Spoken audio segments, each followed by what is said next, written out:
What is up, y'all? Welcome on back to another recap and review of Dandadan Season 2.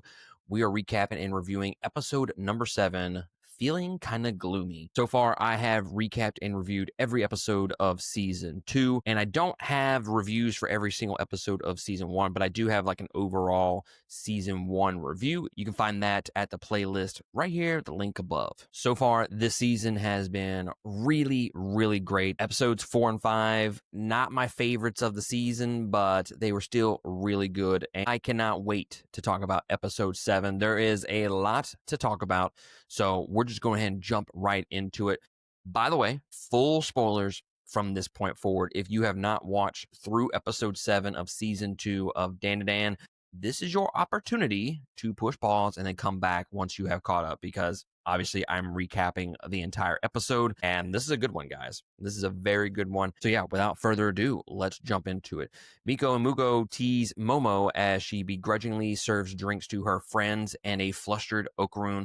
Momo continues working until the end of her shift, where she finds Okarun waiting for her outside. So the first little bit of this episode is back at the Maid's Cafe with Okarun, Momo, and her friends. And the part that I really want to talk about the most is, and it's been something that has progressively gotten more development throughout season 2, especially the last couple of episodes, the Okarun and Momo relationship. I've said it every single episode that I have reviewed, that is my favorite aspect of the entire show, is that relationship, that romance between these two characters. It's so damn good, and we are finally getting some headway with this relationship. And if you've been watching along, you get the idea that Okarun is always this guy that he's kind of shy, timid. He's very introverted. He's not going to go out of his way to try to showcase or tell people about his feelings because he doesn't want to be put on the spot, a lot of anxiety. So, I mean, typical kid bullshit, right? Momo's friends are trying to take off with Okarun just for him to tell them that he doesn't want to leave and he actually wants to stay with Momo. She ends up telling him to go on and he doesn't have to stay, and he eventually leaves. The first part of this episode is so relatable, and I can't overstate that enough, because we have Momo there at work and she is just counting down the time. She keeps staring at the clock and she's ready to go home. It's ticking. She'll go do some things, she'll come back, and it's just like, when you go to a job and you think, oh man, it should be like 3 hours into my shift, and you look up and it's only been like an hour. Those are the vibes that I was getting with her character in this episode. And I really enjoyed that. I think that was so relatable. It's more that slice of life aspect to the show that is so damn good. Well, when her shift is over, Momo's walking outside, and guess who it is? It is Okarun standing out there, and he does like the pimpest move that I've seen him do so far. And I really thought he was going to just leave her. And I think the show is doing a good job of kind of playing with your expectations a little bit, especially when it comes to these characters, because what we've gotten so far with Okarun is, again, he's timid, he's shy, he doesn't really want to put his feelings out there just to get hurt or have them shot down by Momo. So when that scene is playing out, and he basically says, hey, I'm gonna stay with you, and she tells him to go home, and he just leaves, I was like, well, fuck, dude, that was your chance. That was your opportunity. And you can see the look on her face. She is always going to play that tough character. She also does not want to put her feelings out there just to get hurt. And she puts on this tough facade for Okarun and for others. And she tells them that she can handle herself. And she says all of this even though you can look at her face and you can tell that she really wanted him to stay and never to walk away. But eventually, the dude comes back, and I'm like, let's fucking go, dude. Yes, let's get some headway with this relationship. He's finally making his move on Momo. Really, really enjoying how this relationship is developing over the course of this season. And when he starts walking with her, he goes for her hand and then chickens out, says it's cold outside, and then Momo grabs his hand and says, it's not so cold anymore. Okarun's face, which was absolutely priceless and hilarious. This is, to me, a top 5 romance relationship in an anime that I have seen. Everything is just so relatable. Shit that you would go through at that age. The characters are so well written, especially Momo, one of the best written, developed female protagonists, period, in any anime. throw her up there with anybody. And I would argue that she is one of the best for sure.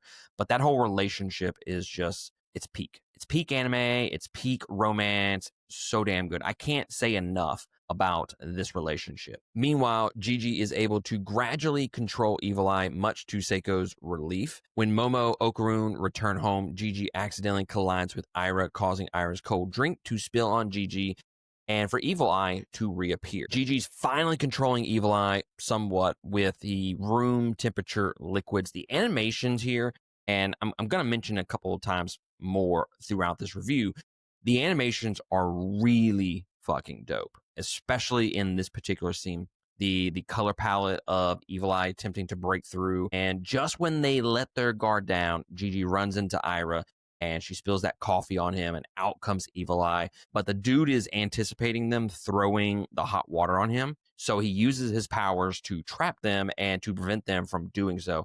Just, again, really dope animations here. The show is very unpredictable so far with season 2, especially this episode in particular, that you don't really know which way the show is going to go. And I think that is one of the more understated aspects of the show that I really haven't talked about that much. And that is the fact that I never know what's going to happen. It plays with your expectations a lot. And also, it's so left field at times that it's just completely thrown off that you just can't go into it knowing, oh, well, in 2 episodes, I bet this is going to happen. Or and later on in this episode, this is going to happen. It's so nice to be able to turn off my brain, watch an anime, and not know where that story is going to go. But during this whole scene, Momo is getting choked out by Jiji. She ends up spitting hot water onto him, resulting in him transforming back into Jiji. But what's so great about this scene, other than the animations and the fact that Evil Eye is catching on to everyone's tricks of keeping him locked up,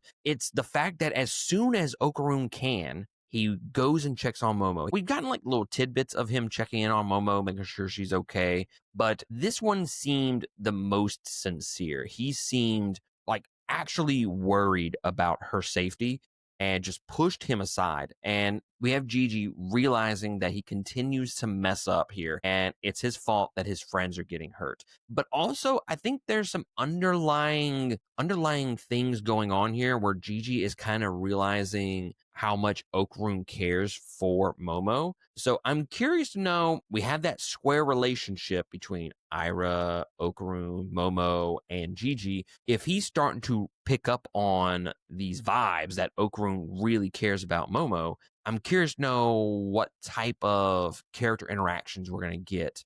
Maybe in episode 8, I don't know. But in the subsequent episodes, what is going to happen between these two characters to kind of reflect on Momo getting hurt. And also, by the way, Ira is just completely oblivious to all of this. She's still madly in love with Okarun, so it's a ticking time bomb with this entire square relationship for sure. So after Jiji regains control and becomes horrified by Evil Eye's actions, leading him to distance himself from Okarun, Seiko and Manjiro discuss the precarious circumstances, and Manjiro reluctantly suggests requesting Hayashi again for an exorcism. Meanwhile, Okarun wants to get stronger. He ends up going to talk to Mantis first to get him to teach him how to punch. Just goes to show Okarun is fully committed to this relationship with Momo. He wants to protect her. He felt like he failed whenever Evil Eye showed up and was choking her, but Mantis basically tells him nay and sends him off on his merry way. But while he's, and I put air quotes around this, while he is training to get stronger, Turbo Granny shows up. And you know, guys, Turbo Granny, outside of Momo, who is absolutely my favorite character in the show, Turbo Granny is like right below her. I feel like I mention this every single episode, but I don't feel like I can overstate it, to be honest with you. This scene between Turbo Granny and Okarun is just funny, it's emotional, but she's just the perfect comedic relief for this anime. She has this great moment with Okarun where she wants to know if he wants to punch or to get strong because, and I put air quotes around this, them's two different things. She reminds Okarun that he is using her power, and I just love how she is constantly reminding and telling Okarun that he is a turd, even though she is doing a nice gesture. I understand that we did get some comedy in this scene, but to my knowledge, this is the first scene that we've gotten with Turbo Granny involved, that is more of a heartfelt, emotional scene that they're connecting on a different level. I've really enjoyed it. I honestly, this is one of the highlights of the episode for me. And that's saying a lot considering how much I love the Okaroon and Momo stuff in this episode. This was a really great scene between Turbo Granny and Okaroon, which, by the way, I completely forgot about the fact that Okaroon hasn't mentioned any time during this season about one of his balls still missing. I wonder when that's going to come back up. I totally forgot about it. Like, if you don't watch season one going into season two, it's not even like a plot line so far, and he's not even out to look for it. I don't know. I don't know when that's going to come back up. I just randomly thought about it when Turbo Granny was talking about him. Oh, you have my powers. I'm like, oh, that's right. He's still missing one of his balls from last season. That's crazy. So Turbo Granny takes him to the school to train as Ira follows them. He's freaking out about getting in trouble. You know, they climb the fence and Ira is there. Okaroon asks Ira what she's doing there. Turbo Granny, again, with pitch perfect comedy, replies with being nosy like usual. It's just, I'm telling you, just a perfect comedic relief character. Perfect. Like, these characters are always talking so much shit to each other. Like, she even calls Ira a skank, and they get in this name calling spat. I love how Ira gets in nothing but these types of spats where she's calling Turbo Granny names, she's calling Momo names. It's so funny to me. The group decides to train at the music room to improve their fight rhythm and timing when they are confronted by a group of doppelganger composers led by Beethoven and pulled into their realm. Interesting ending to the episode where they get teleported to the shadow realm, so to speak, to fight musicians for training. I don't know. When it happened again, this is the left field shit that I'm talking about. They're fighting these doppelganger musicians in another realm. But even apart from the left field aspect of this part of the episode, I do like the fact that we are splitting up the main characters here, and they are giving us a pairing that we really haven't gotten so far with Turbo Granny, Era, and Okaroon. And so far, I'm really enjoying this pairing. It's definitely more comedic than, I don't know, with him and Momo and Jiji. So I hope in episode 8 we get to explore these three for majority of the episode, because I was really enjoying them all being together at the very end of this episode.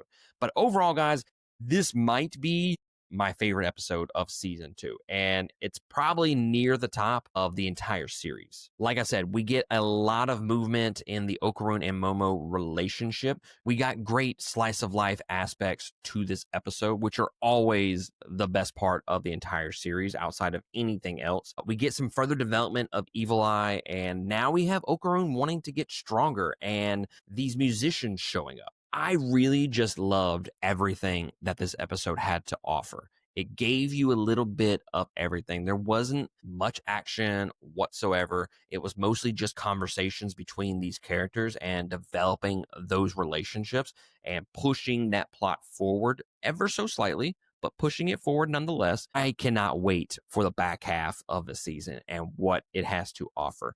Again, I know a couple episodes ago they were just good episodes. They weren't great by any means, but take those 2 episodes out, you have what is shaping up to be a magnificent season 2. And I have no idea where this show is even going, honestly. I haven't read the manga yet, but I have no idea where this show could possibly lead. And that is one of my favorite understated aspects of the show at this point, is just the unpredictability and not knowing what's going to happen next. But yeah, guys, drop me a comment down below of how you feel about episode 7. While you're there, hit that like and subscribe button. It really helps us grow this new channel, Surfing the Stream. I had to kind of split up the 2 Game podcast channel, so now you're getting TV shows, anime, and movie reviews, among other things, on this channel. So hit that subscribe button. That's really going to help us out, and I would appreciate that. But with that being said, that's going to be it for me. I will catch y'all next time on another one. Laters.